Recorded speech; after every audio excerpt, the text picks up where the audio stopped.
Okay, the blasts that hit the Nord Stream pipelines were one of the major security events in 2022 alongside the war in Ukraine. This industrial terror act is too important to ignore or to hide behind mainstream narratives that make no sense at all to any reasonable person with two functioning brain cells. While secretive investigations are being held with the exclusion of Russia, who owns these pipelines, the latter recently, or just a few days ago, 2 days ago, accused the United Kingdom of blowing up Nord Stream gas pipelines. And this is so important to understand why Russia at this moment is accusing the UK and not the US of blowing up the pipelines. And in this regard, I would like to share with you few articles actually that are published today and a few days ago in this regard, and why Russia is accusing and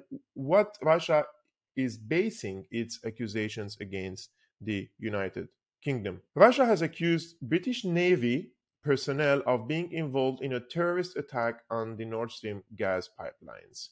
According to available information, representatives of this unit of the British Navy took part in the planning, provision, and implementation of a terrorist attack in the Baltic Sea on September 26 this year, blowing up the Nord Stream 1 and Nord Stream 2 gas pipelines, Russia's defense minister said. The ministry also said that the same British military specialists supposedly located in the city of Ochakiv in Ukraine's Mykolaiv region helped Kiev's forces to plan a drone attack on Russia's Black Sea Fleet on Saturday morning. So this is the accusations came from the British Defense Ministry, and some people are asking why this accusation, why it's not against the United States, and on what basis the Russian Federation is actually accusing the United Kingdom, right? So in this regard, we have a new report that says the phone of Liz Truss, the former Prime Minister of the United Kingdom, has been hacked, and supposedly it was hacked by Russian hackers. The government has been urged to open an investigation into claims former Prime Minister Liz Truss's phone was hacked while she was Foreign Secretary. The Mail on Sunday reported private messages between Ms. Truss and foreign officials, including about the Ukraine war, fell into foreign hands.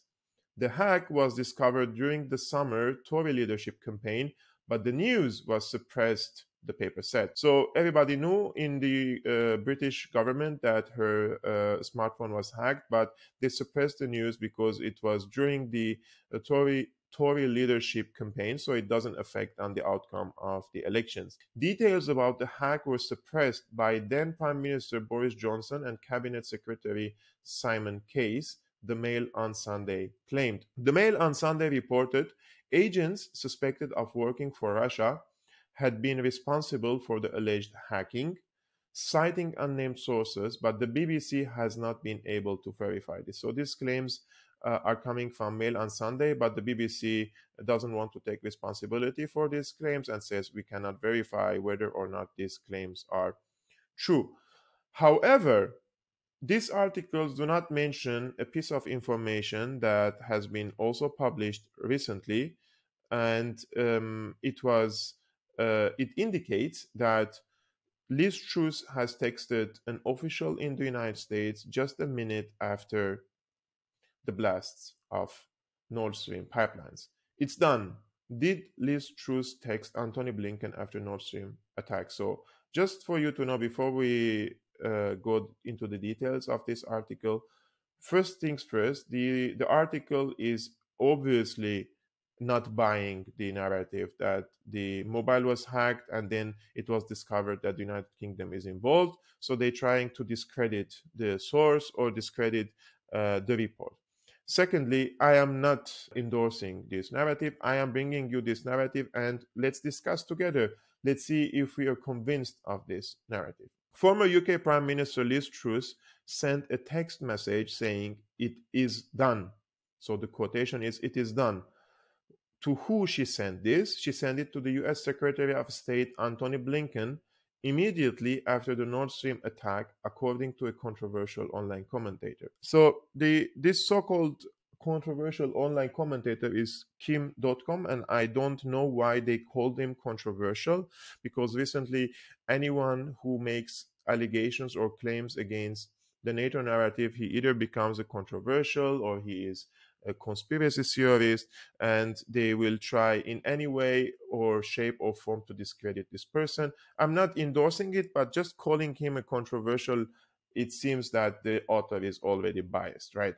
So Kim Dotcom, a self-proclaimed internet freedom fighter, says the text message is the reason Russia believes the United Kingdom was involved in blowing up the gas pipeline.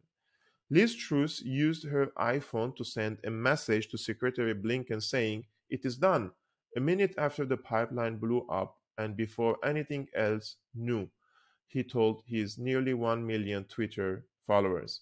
Dotcom, his name was Kim Schmitz, he was born in West Germany, suggested the data was obtained through an iCloud hack. It's not just the Five Eyes that have backdoor admin access to all big tech databases, he said. Russia and China have sophisticated cyber units too. The funny thing is, government officials with top security clearances still prefer using iPhones over their NSA and GCHQ issued encrypted shit phones. So this is the claim by Kim Dotcom, and apparently he published this only yesterday, and I checked on .com. He is also wanted by the United States like Assange, and they are accusing him of several charges, and they want the New Zealand to extradite him to the United States. So he is residing now in New Zealand, and he's wanted by the United States, and he's publishing this information. And I have the feeling also that he has some contacts with Elon Musk because they interact a lot together. So this is the tweet, as you can see, and he is claiming that there was a hack on the iCloud, and due to this hack, they were able to access sensitive information that Liz Truss has sent to Secretary Antony Blinken in regards to the blasts of Nord Stream 1 and Nord Stream 2. And if this is true, what Kim.com says, I think it reveals a lots of things, and it's not surprising for me because the United Kingdom has a track record of such false flag attacks or conspiracy plots against other nations. And I would like to particularly mention here the White Helmets. So the White Helmets were established by a former MI6 agent and or a mercenary. And through the expertise of this person, this organization, fishy organization, was founded, established in Syria. And we know for sure, for a fact, that the White Helmets have staged several scenes in Syria, from chemical attacks, alleged chemical attacks, to other war crime scenes. And it was discovered later that they manufactured or they staged the scene from a cinema point of view. Like it's a big theater, and they were establishing this scene in order to just record it and send it to the media, and to create a certain narrative or push a certain narrative. And this happened especially after the alleged Duma chemical attack in 2018, when we discovered that the White Helmets staged the chemical scene in order to accuse the Syrian government of using chemical weapons, which led to tripartite aggression on Syria by France, the UK, and the United States. And I am convinced that the British intelligence agencies were involved in this operation through the White Helmets, because they have a direct contact with this fishy organization. They fund it, the UK and other Western governments, and through this funding and training and guidance to the White Helmets, they were able to, I would say, fake a chemical attack in Syria.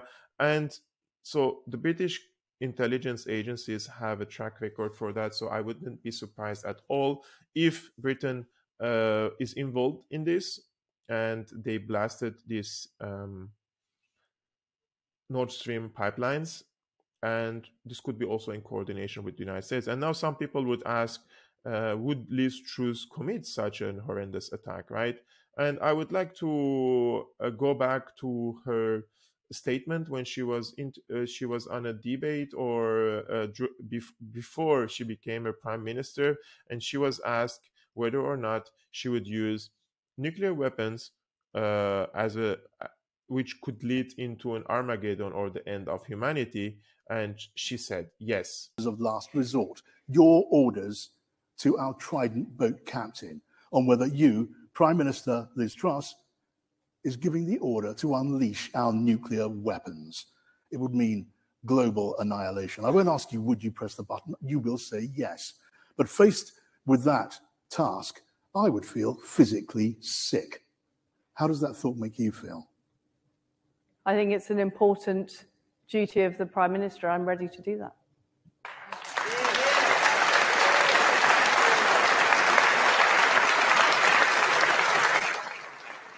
I asked how it would make you feel. I'm ready to do it. Number 10. So she's ready to do it. She's ready to press the button and murder millions of people because it's an important task of the prime minister. These sick-minded people, when they reach or ascend to power, it's pretty funny that there are so many people celebrate that. Oh, look, there is a woman in a position of power. Oh my God, so much coolness, right? So much femininity and feminism in position of power, and feminist foreign policy, etc., etc. There is no woman who would be in a position of power in this current established world order, especially imposed by Western governments. There is no woman who could become a senior politician or in a position of power if she is not acting like her predecessors, whether they are men or female. It doesn't matter. These people are here to serve an establishment, and if the establishment needs to use certain type of weaponry or conduct an operation such as the one against the Nord Stream 1 and Nord Stream 2, they would do it. They would do it to stay in a position of power. They would do it to enjoy the privileges they had during their tenure and afterwards, because even when they leave their positions, they're still enjoying lots of financial and, I would say, prestigious privileges due to their service to the establishment, and they will forever stay in their image would forever stay positive in the eyes of the people, thanks to the media coverage of it. And if they try to go against the narrative, they will be destroyed and crash. This is just my opinion. But what is your opinion? Do you think the United Kingdom is involved in the blast of Nord Stream 1 and Nord Stream 2? And do you think major social media outlets will try to suppress this news? Probably also on YouTube. Who knows? And if you think that this news is too important to be ignored, please share it on your social media accounts, and let's break the algorithm. Because I believe there is some sort of a shadow banning on my channel, because it doesn't make sense that we have over 42,000 subscribers and 2,000 people can see the videos on average that I post. So help me break the algorithm or the shadow banning and share it on your social media accounts. And if you want to support my work financially, there are so many means in the description below. It's a great help. I'm very thankful and grateful for all of you, and see you next time.